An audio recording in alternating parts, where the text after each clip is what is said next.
नमस्कार।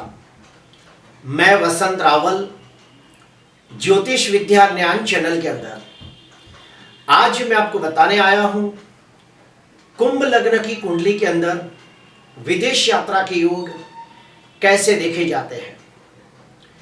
कुंभ लग्न की कुंडली के अंदर आज मैं आपको 11 प्रकार के अलग अलग नियम बताने आया हूं और इन नियमों के आधार पर हम लोग ये सुनिश्चित करते हैं कि व्यक्ति के विदेश यात्रा के योग कितने प्रबल हैं।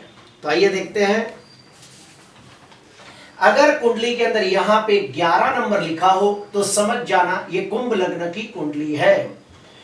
विदेशागमन का अध्ययन करने के लिए हम लोगों को 12वें भाव का गहनता से अध्ययन करना होता है।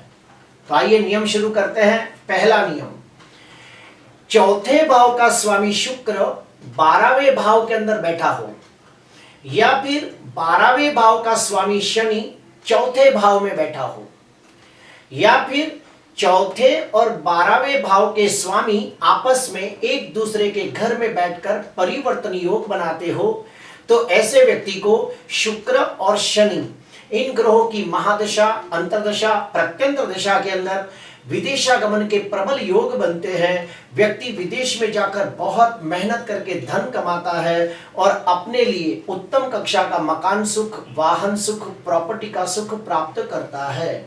दूसरा नियम, पंचमाधिपति बुध 12वें भाव के अंदर बैठा हो या फिर 12वें भाव का स्वामी शनि पंचम भाव के अंदर बैठा हो या फिर 5वें और 12वें भाव के स्वामी आपस में एक दूसरे के घर में बैठकर परिवर्तन योग बनाते हो तो ऐसे व्यक्ति को बुध और शनि इन ग्रहों की महादशा, अंतर्दशा, प्रत्यंतर दशा के अंदर विदेशागमन के प्रबल योग बनते हैं। व्यक्ति विदेश में जाकर स्थायी जीवन व्यतीत करता है और उत्तम कक्षा का संतान सुख प्राप्त करता है।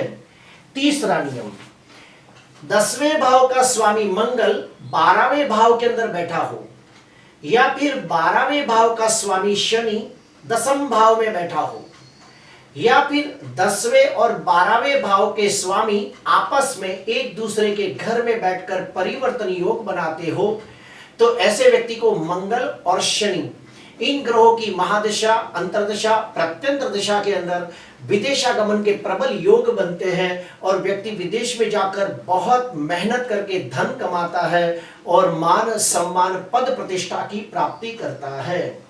चौथा नियम, चतुर्थाधिपति शुक्र और पंचमाधिपति बुध यानी कि चौथे और 5वें भाव के स्वामी अंशात्मक युति करके 12वें भाव के अंदर स्वगृही शनि के साथ बैठे हो तो ऐसे व्यक्ति को निश्चित तौर पे विदेशागमन के योग बनते हैं। व्यक्ति विदेश में जाके सबसे पहले एजुकेशन हासिल करता है, कड़ी मेहनत करके धन कमाता है और अपने लिए उत्तम कक्षा का मकान सुख, वाहन सुख, प्रॉपर्टी का सुख प्राप्त करता है। पांचवा नियम, लग्नाधिपति शनि, पंचमाधिपति बुध और भाग्याधिपति शुक्र यानी कि तीनों तीन त्रिकोण के स्वामी, फिर से कहूंगा, लग्नाधिपति शनि, पंचमाधिपति बुध और भाग्याधिपति शुक्र, ये तीनों ग्रहों की अंशात्मक युति 12वें भाव के अंदर होती हो तो ऐसे व्यक्ति को निश्चित तौर पे विदेशागमन के प्रबल योग बनते हैं और ऐसा व्यक्ति विदेश जाकर नौकरी करके धन कमाता है और अपने लिए उत्तम कक्षा का मकान सुख, वाहन सुख, प्रॉपर्टी सुख प्राप्त करता है और मान सम्मान पूर्वक जीवन व्यतीत करता है। छठवां नियम, लग्नाधिपति शनि, भाग्याधिपति शुक्र और कर्माधिपति मंगल यानी कि पहले, 9वें और 10वें ये तीनों भावों के स्वामी अंशात्मक युति करके 12वें भाव के अंदर बैठे हो तो भी ऐसे व्यक्ति को विदेशागमन के प्रबल योग बनते हैं और व्यक्ति विदेश में जाकर धनवान, यशवान, कीर्तिवान बनता है और समाज के अंदर मान, सम्मान, पद प्रतिष्ठा की प्राप्ति करता है।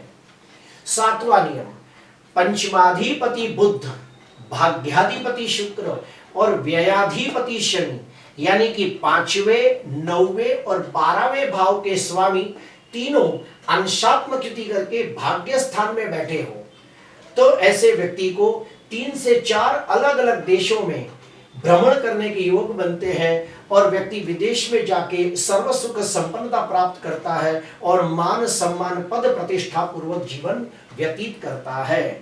8वां नियम, पंचमाधिपति बुध, भाग्याधिपति शुक्र और व्ययाधिपति शनि, ये तीनों ग्रहों की अंशात्मक युति चौथे भाव के अंदर होती हो तो भी ऐसे व्यक्ति को विदेशागमन के प्रबल योग बनते हैं। व्यक्ति विदेश में जाकर नौकरी करके बहुत मेहनत करके धन कमाता है और अपने लिए उत्तम कक्षा का मकान सुख, वाहन सुख, प्रॉपर्टी का सुख प्राप्त करता है। 9वां नियम, पंचमाधिपति बुध, भाग्याधिपति शुक्र और व्ययाधिपति शनि, ये तीनों ग्रहों की अंशात्मक युति प्रथम भाव में होती हो और उच्च के गुरु की 7वीं दृष्टि 12वें भाव के ऊपर पड़ती हो तो ऐसे व्यक्ति को निश्चित तौर पे विदेशागमन के प्रबल योग बनते हैं। व्यक्ति विदेश में जाके सर्व सुख संपन्नता भरा जीवन व्यतीत करता है और मान सम्मान पूर्वक जीवन, स्थायी जीवन व्यतीत करता है। 10वां नियम, पंचमाधिपति बुध, भाग्याधिपति शुक्र और व्ययाधिपति शनि, यानी कि 5वें, 9वें और 12वें भाव के स्वामी की अंशात्मक युति सप्तम भाव के अंदर होती हो और 12वें भाव के अंदर मंगल उच्च राशि में बलवान होकर बैठा हो तो ऐसे व्यक्ति को निश्चित तौर पे विदेशागमन के प्रबल योग बनते हैं और व्यक्ति विदेश में जाकर स्थायी जीवन व्यतीत करता है।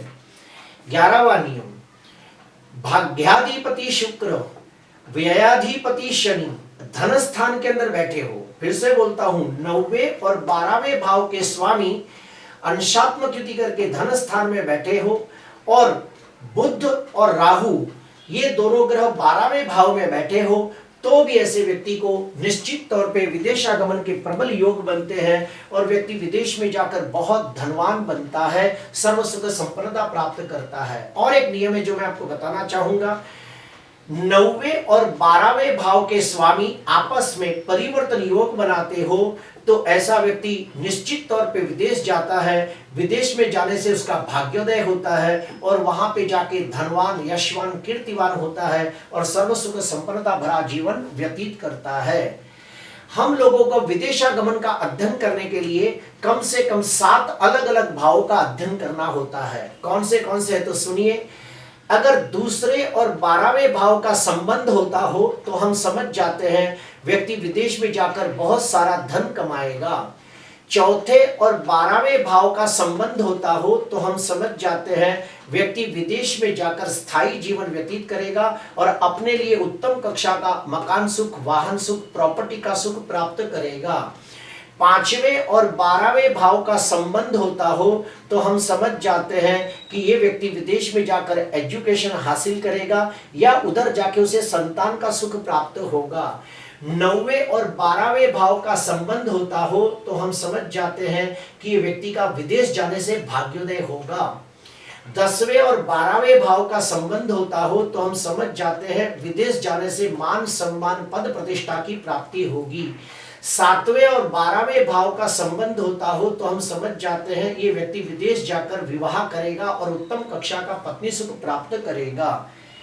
अगर मान लो कोई कुंभ लग्न के व्यक्ति को विदेश जाने में विघ्न आते हो, रुकावटें आती हो, अड़चनें आती हो तो कौन से उपाय करें तो सुनिए। लग्नाधिपति शनि का रत्न नीलम, पंचमाधिपति बुध का पन्ना और भाग्याधिपति शुक्र का हीरा रत्न धारण करें।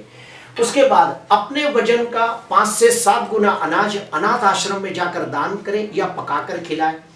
उड़ते पक्षियों को दाना खिलाएं। विदेश में लेके जाने वाला ग्रह राहु है तो ओम रीम राहुवे नमः, ओम रीम राहुवे नमः के 72,000 जाप करें और किसी कर्मकांडी विद्वान ब्राह्मण के हाथों से दशांश होम करें। आखिरी उपाय, ओम सम शनीश्वराय नमः, ओम सम शनीश्वराय नमः के 92,000 जाप करें और उसका दशांश होम करें। प्रिय दर्शकों, आज के लिए बस इतना ही। आपको अच्छा लगा हो तो जरूर लाइक करना, सब्सक्राइब करना। नमस्कार।